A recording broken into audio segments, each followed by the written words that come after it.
I'm Terrence. And this is the Goods first of 2019. Yes. I apologize for that month we were missing. Yeah, well, I mean, you had the holidays. I mean, it was the holidays. We had to do our stuff for our family and stuff like that. And then work. Yeah. Like movie business. So it's your fault, people on YouTube, for actually expecting videos from us. We got families. I work for a movie theater. busy holiday season in the movie business. Yeah, very much so. A lot of good things came out this last month. Yeah, and a lot of duds, nothing compared to last year. Nothing compared to when you had The Greatest Showman. I think 2017, I'm sorry. When you had The Greatest Showman, when you had Jumanji, you had Last Jedi. This time you had... Last Jedi was not a dud. No, I'm not. I know. Okay. I'm just saying that this past year, you had Aquaman, you had Bumblebee. Right. Not even close to being Jedi and Jumanji. So no, not at all. Yeah, but you know what? First week of the new year. Yeah. Started with second week of the new year. Started with Upside. Winning the box office, 19 million. You know how I feel about Kevin Hart movies, though. It's him in a different light. It's more of a more dramatic film for him. Not so much Scared Black Man, which I know I'm tired of seeing for Kevin Hart. So I'm interested in it, but I kind of wanted to hear what the reviews were on it because I know it's kind of an Oscar bait movie where like we're gonna throw it out there to see if like him and Cranston. Thank you, Billy Cranston. Billy Cranston. Power Ranger, sorry. Power Ranger Bryan Cranston. Bryan Cranston being in it. Yeah, Walter White. I was trying to say whatever what I was trying to say. It's more of an Oscar bait movie. I wanted to see what the reviews were on it before I actually gave it a shot because I'm not the biggest Kevin Hart fan. But I mean, it won the box office, so obviously he has a great following that came out to see his film. I still haven't seen reviews on it. What have you heard? Mixed, but mostly positive. Especially the chemistry between him and Cranston was really praised. Now, the thing that I was shocked by, because I thought this was going to be affected by the controversy with him and the Oscars and all that. It really wasn't that much of a factor, to be honest with you. It still did a decent return, doubled the expectations. He's got a loyal fan base, so they're going to go see his movies regardless. And then he has been on every radio show, TV show, apologizing for the thing anyway. So, for the tweets anyway. So, it's enough time has gone by. Like, if it had happened right before the film release, then maybe. But it happened weeks before, so again, it had a chance to die down. Plus, the R. Kelly documentary came out, so that got people starting to think, look at me. He actually did say that on the Breakfast Club, but he was like, wait, didn't the R. Kelly documentary come out? Why y'all still talking about me? I'm telling you right now. All right. Let's go. Aquaman, knocked out of number one. Which is surprising, because it was number one for like 3 weeks or something like that. It was going for that 4, but hit 17 million domestically, crossed 1 billion worldwide. That's the most important number. First film in the DCEU to cross 1 billion. Wasn't Superman. It wasn't Wonder Woman. Aquaman. It wasn't Batman versus Superman. It wasn't Batman versus Superman. You got 2 of the top 5 in there. You couldn't get $1 billion out of that? And that's crazy. I'm surprised. I'm shocked. It passes BVS because BVS held the record for the highest grossing out of all of them. Wonder Woman also, but then, out of nowhere, man, Momoa just knocked it out of the park. There you go. Roman Reigns will be in the sequel. Roman Reigns. Hey, he can't wrestle, so he's going to be in the sequel. It joins the Dark Knight, as far as Warner Brothers and DC, it joins the Dark Knight in the $1 billion club. That's amazing. And Rises 2. Dark Knight Rises 2. That's actually, it's good because now we know we're going to get Aquaman 2 and 3. Yes, we are. And guess what? I mentioned Kidman on the upside. Kidman's in this movie too. Yes, she is in this movie. She is in 2019 is Kidman. So wait. When I watched it, I couldn't tell if they de-aged her or they had another woman playing her young. When she was young, they de-aged her. Okay.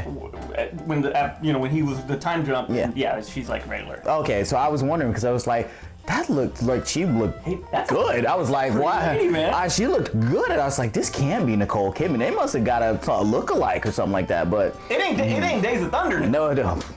But it's Nicole Kidman. Tom, I'm still jealous. What do you think it is about this movie that? What do you think about this? What is it about this movie that?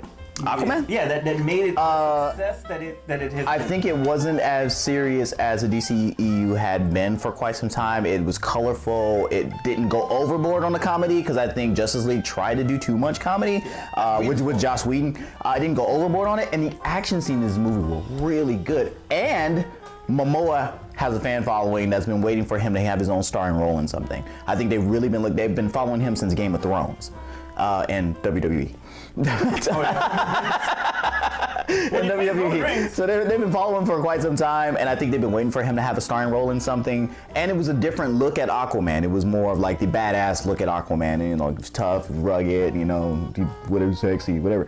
But it was a different look for Aquaman, so people were interested. What I think carried this movie was the international box office. The international box office was probably more interested in this than we were. And I think that James Wan was a big part of that. So that's why the Asian market did well. I really believe that. Now, it's a toss-up. Did the Samoans show up for this film? I think there's some truth to that. Now, it doesn't reflect all the time. I mean, Crazy Rich Asians bombed in China. That's crazy.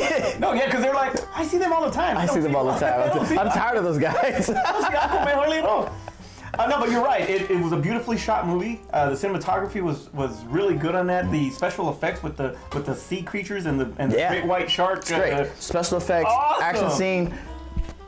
Some song choices in the soundtrack were like crazy. Like when they're walking out of the water, the song choice like, really? Did you just broke the mood of this whole scene? But I like also that Juan finally brought the orange. Yeah, he actually gave him more of a comic book suit, and he gave a reason for it. It was like it was King Triton's armor. So the ending. I mean, sorry, spoiler. I know, yeah. But the ending when he just we hide nothing on the show. Popped out of the water. I mean, it was just freaking awesome. It was a good movie. Number 3, Dog's Way Home, 11 million. First family film of the year. The first family film, and not the only movie to ever show you all the movie in the trailer and actually expect you to still go pay money to go see it. I seen the movie in the trailer. I saw the movie in the trailer. I didn't need to go watch it, but I'm glad it made some money. But you have Dog's Purpose. Yeah, Dog's Purpose was a really good movie. Homeward Bound. Homeward Bound 2. Homeward Bound like 17. I mean, they made a lot of sequels to that movie. So this is basically Homeward Bound, but just one animal. Right. But the crazy thing about it was the whole Bobcat thing, or the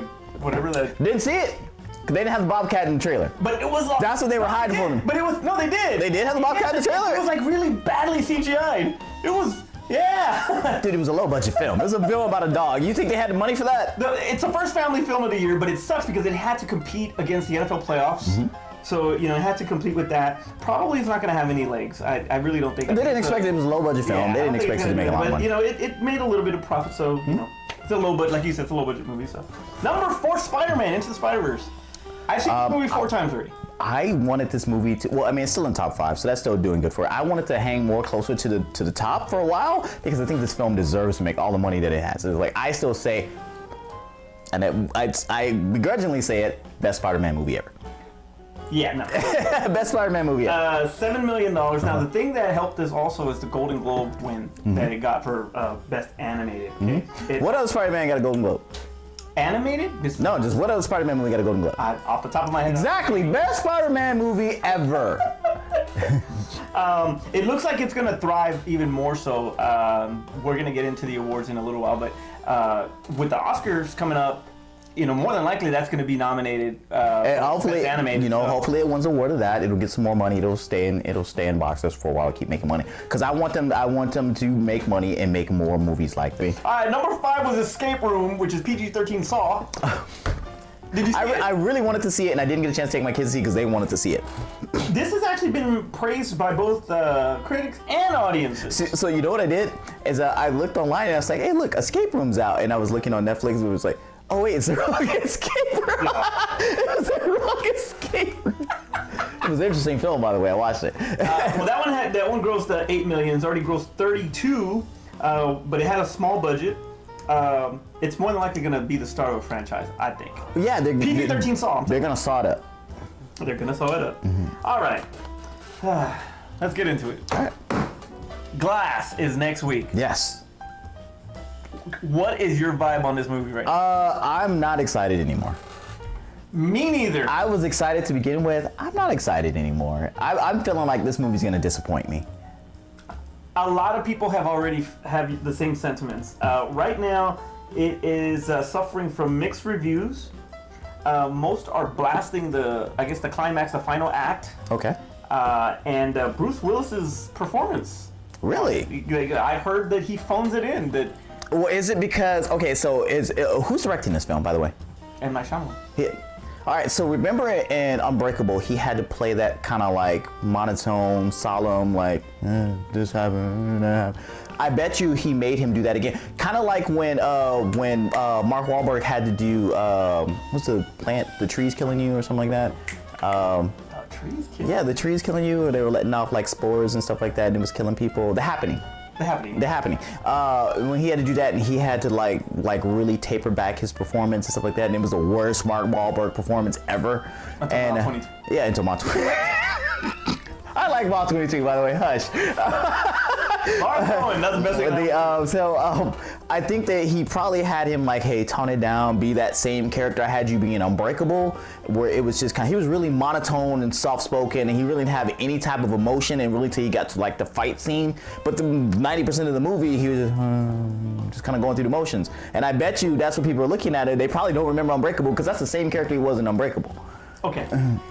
So here's what I'm worried about, because I love Bruce Willis no matter what he does, so I could care less. That's not the problem for me.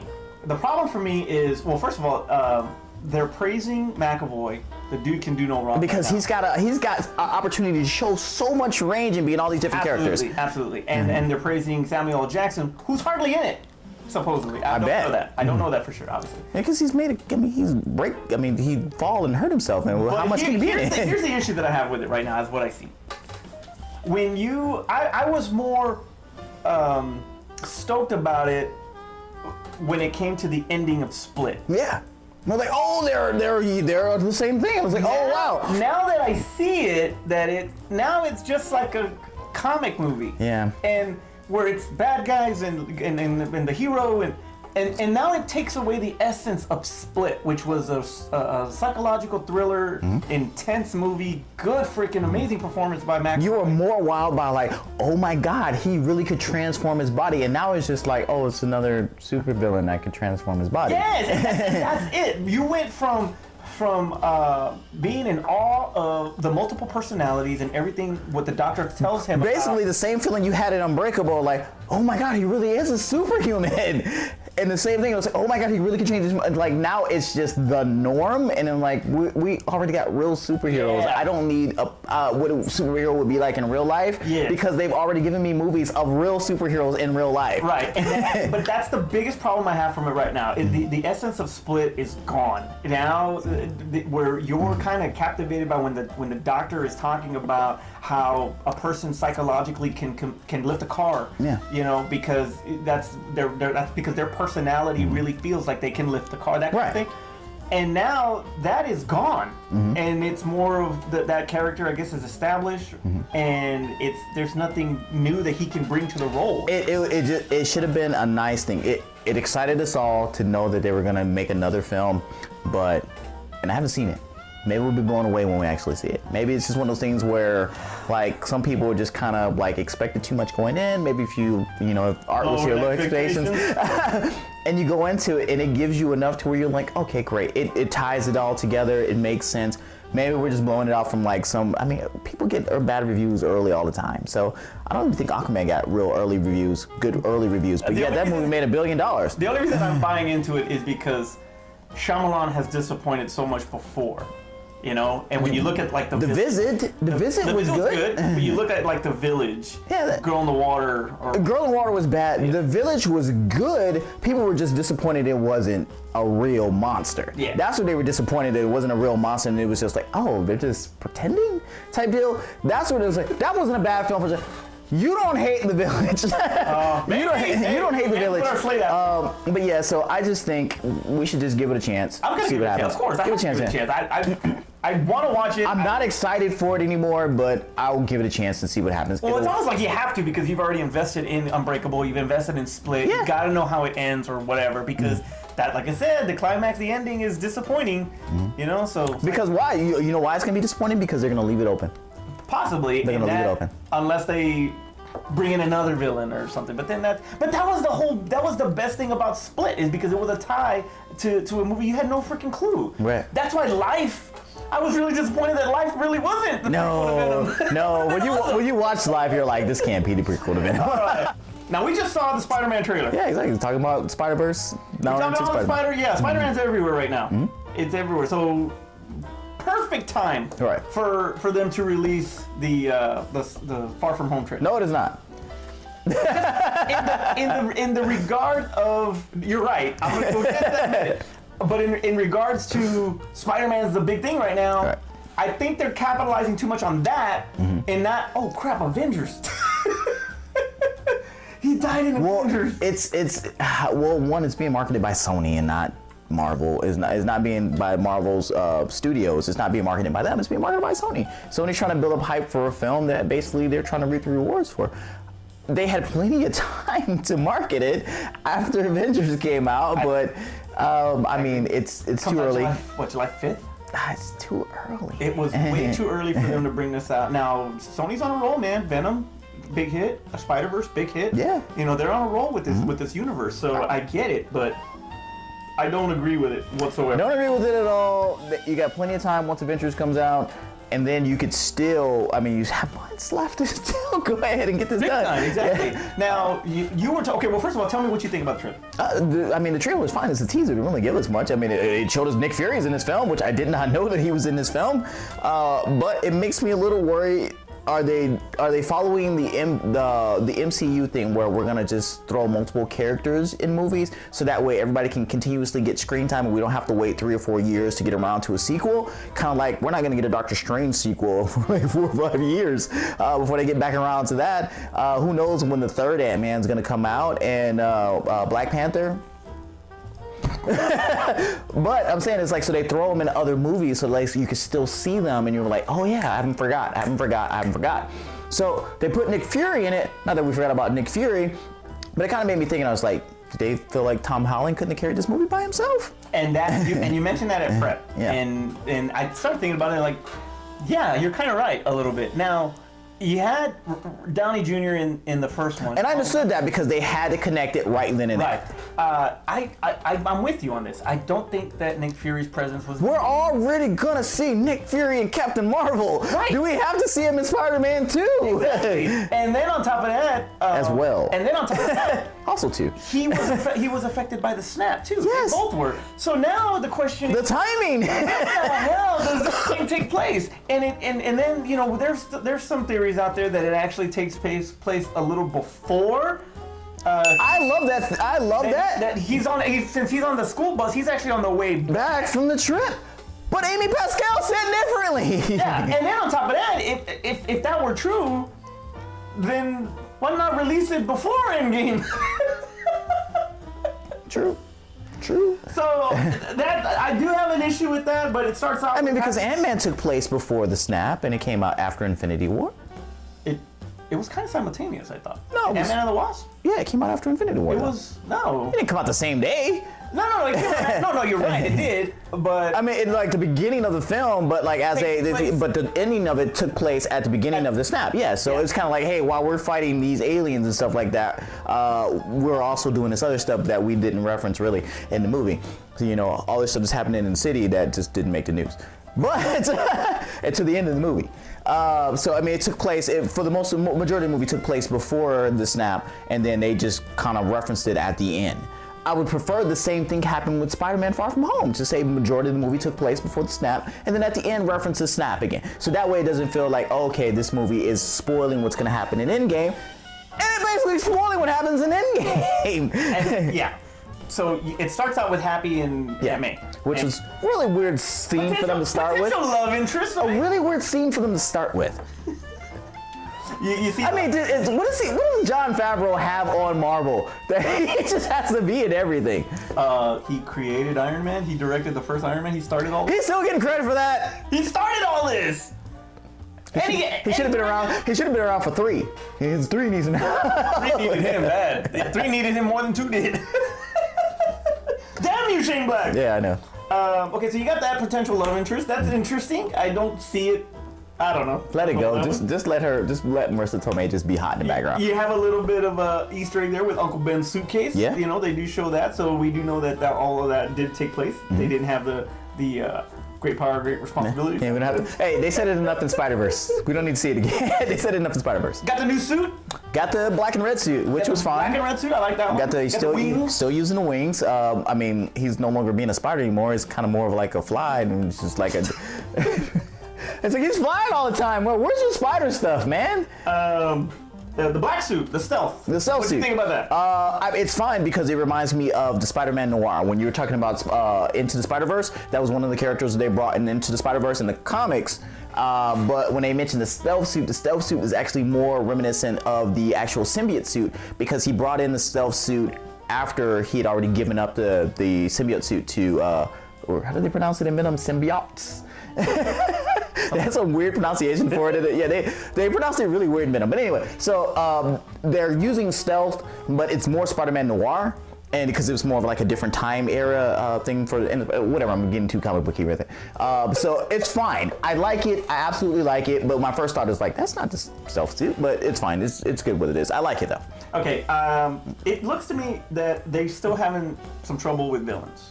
And the elemental things. The elemental thing, which we haven't got a confirmation on it because there's like a sand one, there's a fire one. Sandman, you got Hydro Man. Yeah, you got Hydro Man, and I don't know what the fire one is. That one's Spider-Man. I doubt they would do Sandman because I mean Sandman got built up as such a big character in Spider-Man 3. Why would they make him such a small character in this? But Hydro Man, when we saw like the early teasers from Tom Holland when he was doing when the water, we all like, oh, it's Hydro Man. But now it seems like it's a character that can change different elements. So I have no idea what character this is. Guys, if you know what it is and you're more of a comic book geek than I am, please put it in the comments below. So I'm not comfortable with that, but it is what it is. So you're filling Spider-Man 3 with too many villains. Spider-Man 3, seriously. Too many villains. Wait, give me the dance. Let's see the dance. How do you do the dance? It was like.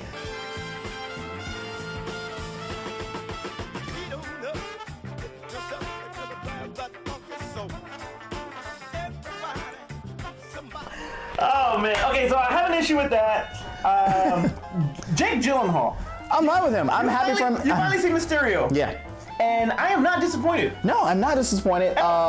And you had mentioned before, or we kind of talked about it, that because the Mysterio character was a special effects genius and then switched to the dark side. But it seems like what they're doing with his powers are making him more magic. And I guess what would be a good way to explain like how he does such great special effects is he's actually doing magic at the time, and then that's how he's able to be a supervillain because he's actually using magic. So. And that is, really similar to Doctor Strange. To Doctor Strange. Even the shapes when he. Yeah, when he's doing his Yeah, and you see the shapes similar to when Doctor Strange does his thing. So. So if you really watch Doctor Strange, he's one of the guys in the thing doing the sling ring thing.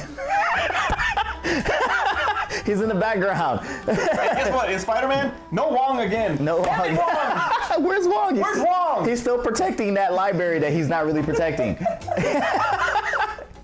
Avengers Tower under construction. Under construction, being bought out by somebody else. I want to see. I hope it's Oscorp, because then that would be awesome. They can bring in the Green Goblin for the 5th time. Just saying, they use that character way too much. The whole thing is, I think that it's got potential.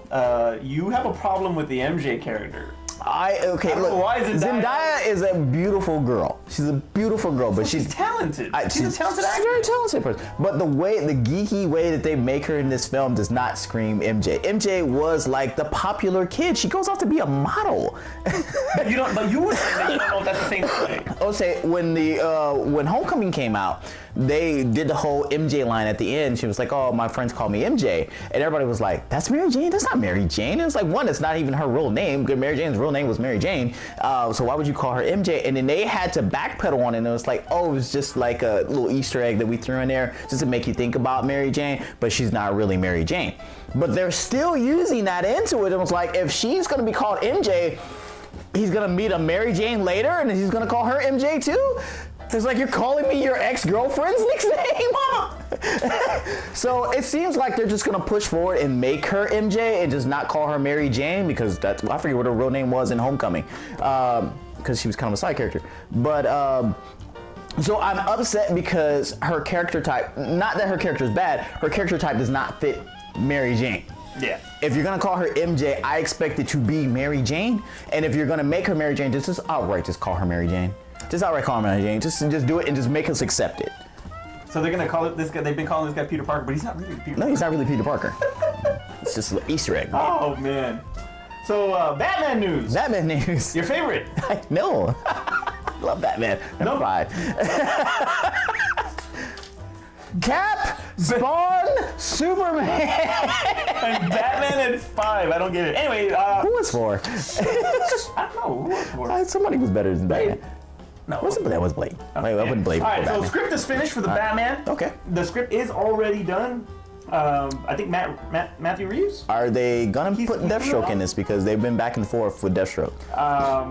Nothing. This is related to villains. No release date, and still don't know who's gonna play Batman. It's straight up not gonna be Ben Affleck anymore. Watch as he's gonna come back and be Ben Affleck. It needs to be Ben Affleck. You've already established him. you cannot. You had. Who's gonna do better than Ben Affleck? You had him in BVS. You had him in freaking Suicide Squad. You had him in Justice League. They can't recast You cannot anybody. recast Batman. The only person that you could probably recast is Ezra Miller. Yeah. And I'm still going Chris Pine or somebody. You could probably recast Cyborg. No, you can't because he's been in too many damn movies. Man. Flash is probably the one movie. What, Cyborg? Yes. He was also in BBS. Oh yeah. So was Ezra Miller. I take it back. Affleck looks done, but I still think there's potential there. I still think that they should do something with it. But I think because of the I don't want to say failure, but the disappointment of Justice League is really kind of like, maybe we. You don't want to do those press conferences, the sad Batman look, sad flag.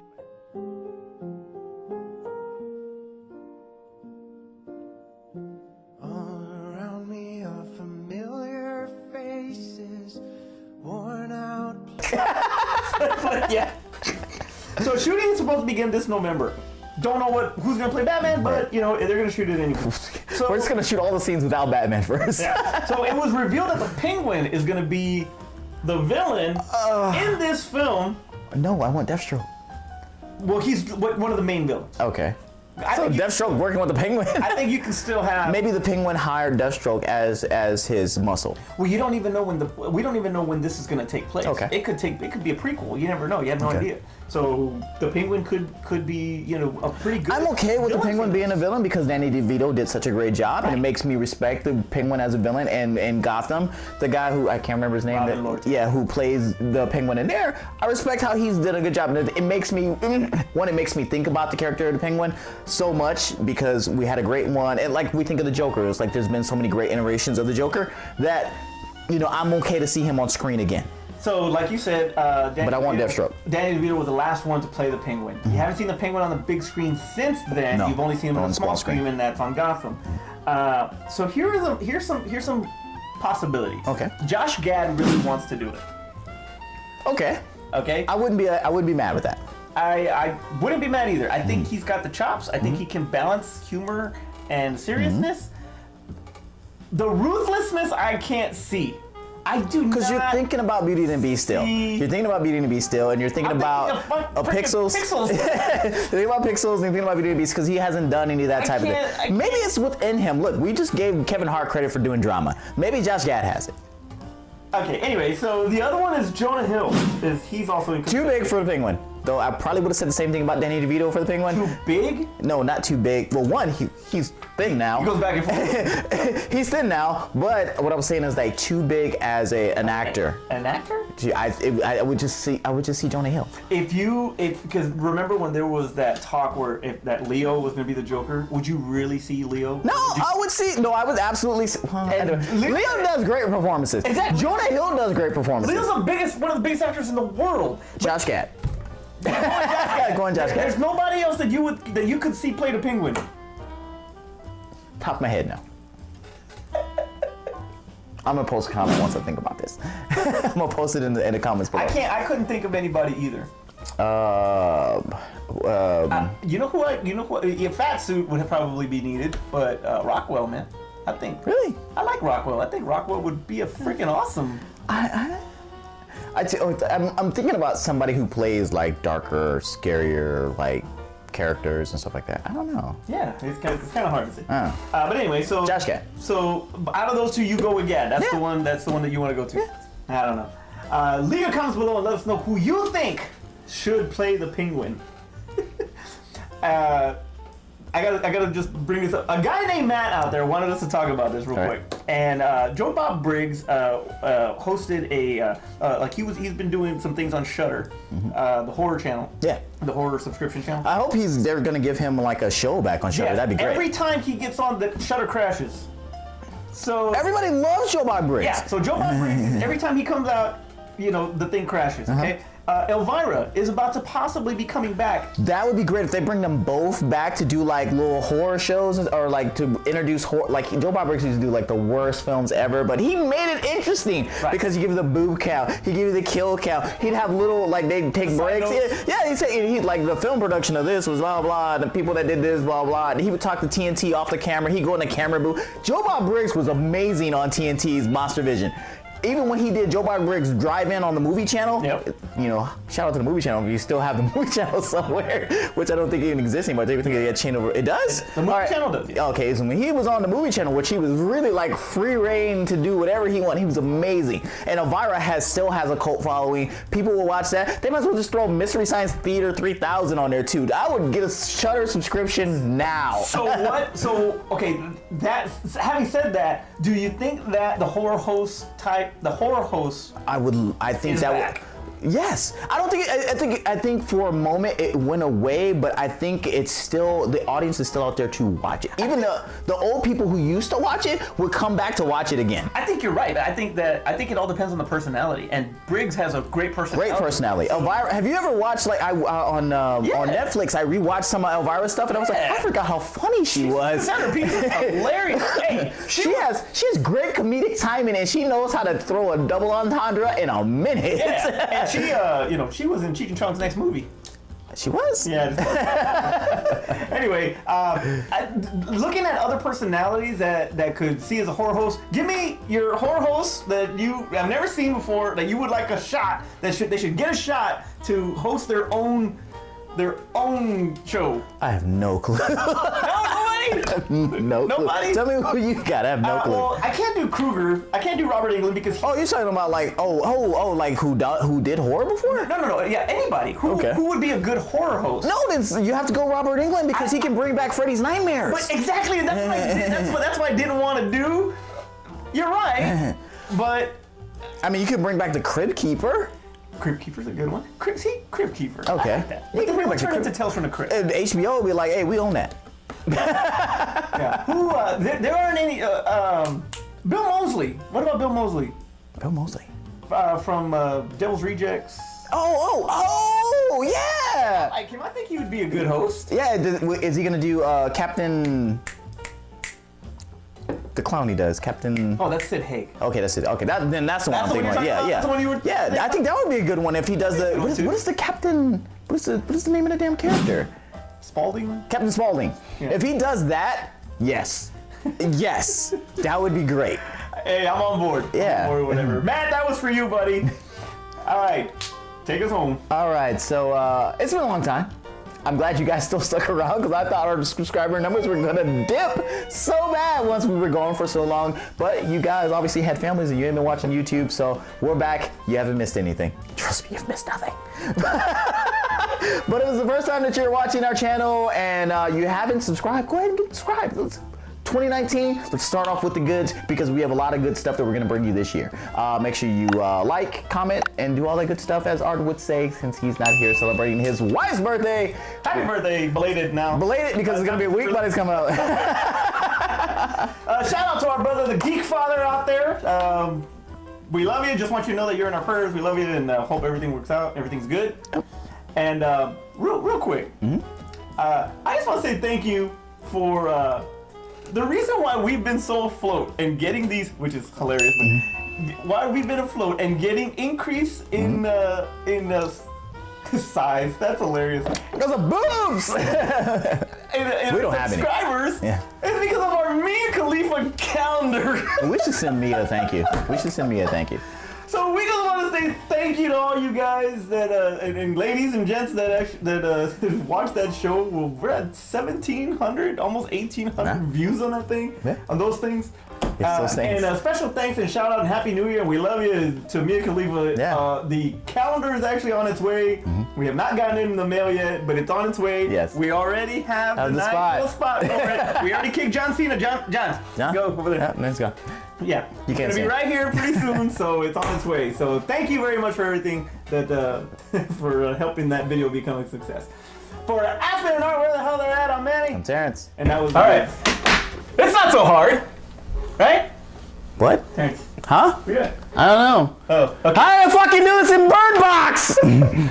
A blind place. The blind place. All right, here we go. Ready? Hi guys, welcome to the show. Wait a minute.